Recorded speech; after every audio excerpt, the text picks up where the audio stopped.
பழசு முடிஞ்சிருச்சுன்னா முடிஞ்சிருச்சு. இது உங்களுக்கு எனக்கு இருக்க வேண்டிய ஒரு சுபாவம்.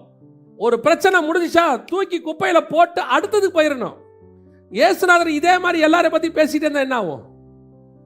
எங்கேயாவது ஆதாம்கிட்ட ஏவாள்கிட்ட அதுக்கப்புறம் வந்து ஆண்டவர் பேசினாரா? ஆடை தைச்சு கொடுத்தாரு, அவங்களுக்கு எல்லாம் செஞ்சு கொடுத்தாரு. எங்கேயாவது சொன்னாரா அந்த ஒரு இடத்துல பழம் சாப்பிட்டாயா? சாப்பிட விட்டாச்சு. அதுக்கப்புறம் 930 வருஷம் உயிரோட இருந்திருக்க ஆதாம். என்னைக்காவது ஆண்டவர் போய் கேட்டாரா எப்படி போச்சு பாத்தியா? கேட்டாரா? எங்கேயாவது கேட்டாரா? இல்லவே இல்லை. பாருங்களேன், அவ்வளவுதான், வேலை முடிச்சு. ஒரு விஷயம் ஆண்டவர் மன்னிச்சிட்டார்னா இப்போ அதை நம்ம தாவீதுகிட்ட பார்க்கலாம். தாவீது அழகா ஒரு விஷயத்தை ஹேண்டில் பண்ணுவாரு. முடிஞ்சா மறந்தாரா? மறந்துட்டார், அவ்வளவுதான், விடுங்க போனா போட்டும் அப்படிம்பாரு. தாவீத மாதிரிலாம் மன்னிக்கிறதுக்கு ஆளே இருக்க முடியாது. இன்னைக்கு ஒரு குரூப் இருக்கு, ஆண்டவர் சொல்றாரு எழுந்து நட, அது நடக்காது. சாரிபாத்தையும் கூப்பிட்டுக்கோ, உபதியாவையும் கூப்பிட்டுக்கோ.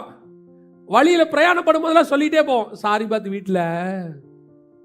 ஆண்டவர் சொல்றாரு இன்னுமா எகிப்தை தூக்கிட்டு சுமக்கிற? எகிப்தை விடு. எகிப்துல இருந்து புறப்பட்டாச்சு, எகிப்தை விட்டாச்சு. ஆனா எதை விடல தெரியுமா?